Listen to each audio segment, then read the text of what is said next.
right, welcome everybody to week 10 of EDT 515. We are at the 2/3 point or so.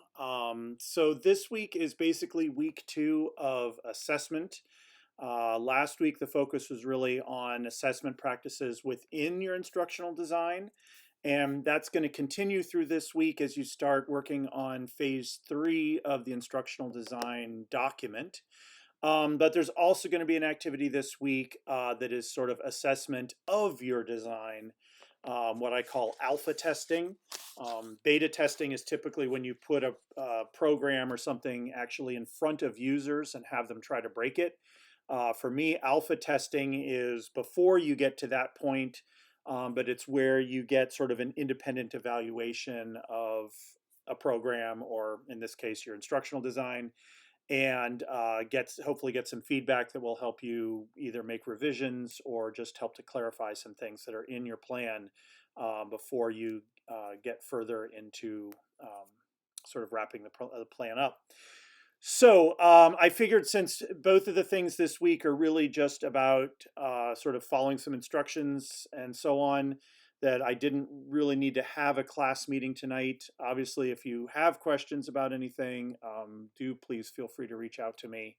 I am here, but I thought maybe your time, if you were having some time available tonight on Tuesday night, would be better spent sort of working on the projects instead. So just quickly in terms of overview. So like I said, there's sort of two parts to this.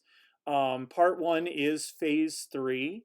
And there is a page that lays out all of the details for what this will be. This is all about the assessment that is going to happen within your instructional design. So it's going to come in 3 sections. First one, you're going to talk about pre-assessment. Second one, you're going to talk about formative assessment, or any assessments that will happen during the instructional unit. And then the third section will be about your summative assessment. These do not necessarily have to be technology based, but if you are planning on including or incorporating technology into the assessments, then you should talk a little bit about that as well, and how you're going to address the particular challenges of using technology as an assessment tool. And my broken record about assessment is, just remember that it is not always about a test. It can be anything that gives you the information you need about your students' progress. So projects, papers, performances, there's a wide range of things that you can be using for assessment. Basically just anything that will give you data about student progress, whether that's before, during, or after the assessment. So you write this up. Each of the sections is probably going to be 1 to 2 to 4 paragraphs in length or so. And then, as I've done with each of the phases, there will be a 4th section that is sort of separate. You can put it in the same document, but it's not part of your instructional design, and it's just about you providing a couple paragraphs of reflection on your process in terms of thinking about assessment and how you came to the decisions that you made about how you were going to incorporate assessment into your design. So it's, just like we've done with all the other phases, you write it up. Same guidelines, please submit it as a PDF. I give you the naming convention here: last name, first initial, ID phase 3, and turn it into a PDF, and then upload it to the assignment upload page, and that will be that. I am setting a due date of this of next week. I know on the other phases we've had a little bit more time, but this is a slightly smaller phase, and I think doesn't require as much in the way of sort of, like with the last one where you had to structure all of the segmenting and get the materials in there and all of that stuff. So this is a little more straightforward. But if you need more time than the next week, then by all means, just let me know. But this will be one of only 2 activities really that you're responsible for this week. So hopefully you can get some good progress on it, if not getting it completed. So that's the one side of things for this week, is about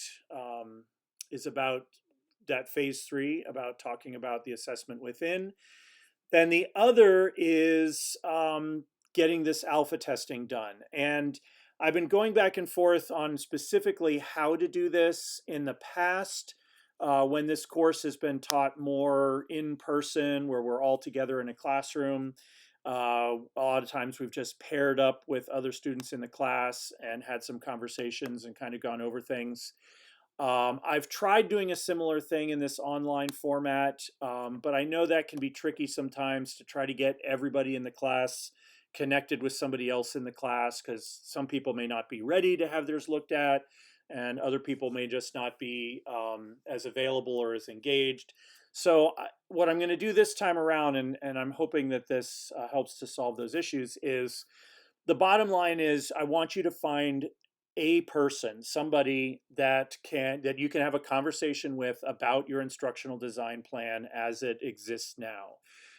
Ideally, that person should be somebody with some expertise in the area that you are doing the instructional design. So if you have a colleague at work that you're comfortable talking with, or maybe a department chair, or even somebody in administration that you think would be willing, um, then that's great. If you don't really have anybody that you can think of along those lines, option two is I've put a forum in this week's Blackboard. If you don't have anybody on your own that you want to connect with to do this alpha testing, then post a message in the forum in Blackboard.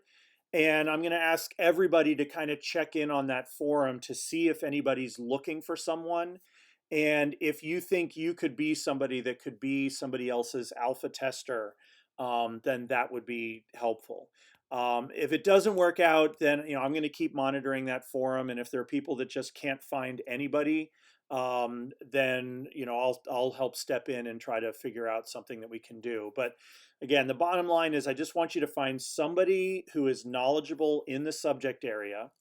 And the idea is just to sit down with them, have a conversation where you start by just describing your instructional design so far.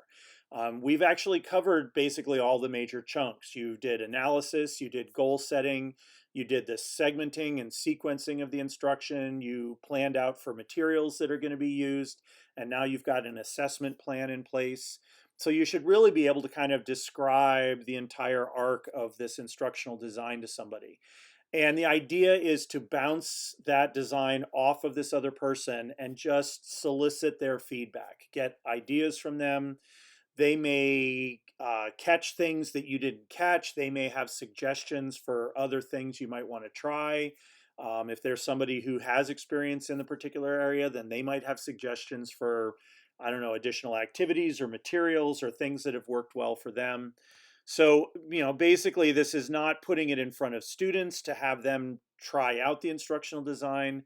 This is looking for outside expertise to just kind of get a fresh set of eyes on your instructional design before we head into, kind of the final stretch with it and start assembling the final document. I would be more than happy to be a person to look at somebody's instructional design, except I am not an expert in many of your areas. And that's sort of the point of this, is not so much about the assignment itself, but that you are putting the design of the instruction in front of somebody who knows that subject area, knows what works in that subject area, and so on.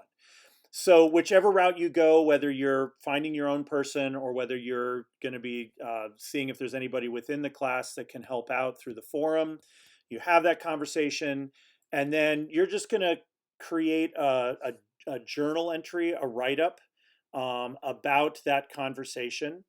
And this doesn't have to be terribly long. You're going to post it right here. This is a journal activity in Blackboard.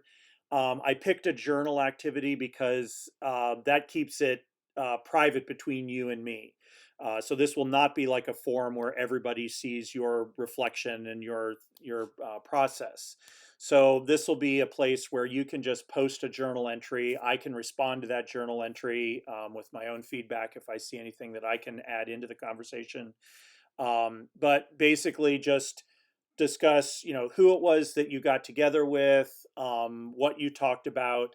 And I'm most interested to see if that person had suggestions for you, and then, whether you decided to use their suggestions or not, and kind of why you made that decision. So you don't have to take every suggestion that everybody gives you. If somebody gives you an idea and you really don't think it's going to work, you don't have to incorporate it. But if you do get ideas from other people and you want to include those or use those in your instructional design projects, then you can talk about that as well. But basically, I don't need a transcript of the entire conversation, but just tell me who it was you connected with, generally what the conversation was about, and what suggestions you received, and whether you decided to incorporate those suggestions into your design or not. You can type that up in a Word document or whatever, and then just here in the journal activity, click create journal entry and just paste your journal entry into here.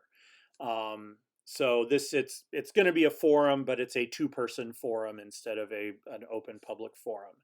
So that is the alpha testing activity for this week. So it's all about assessment. Part of it is assessment inside your instructional design, and part of it is about assessment of your instructional design. But that will kind of give us the assessment piece that we're going to look at.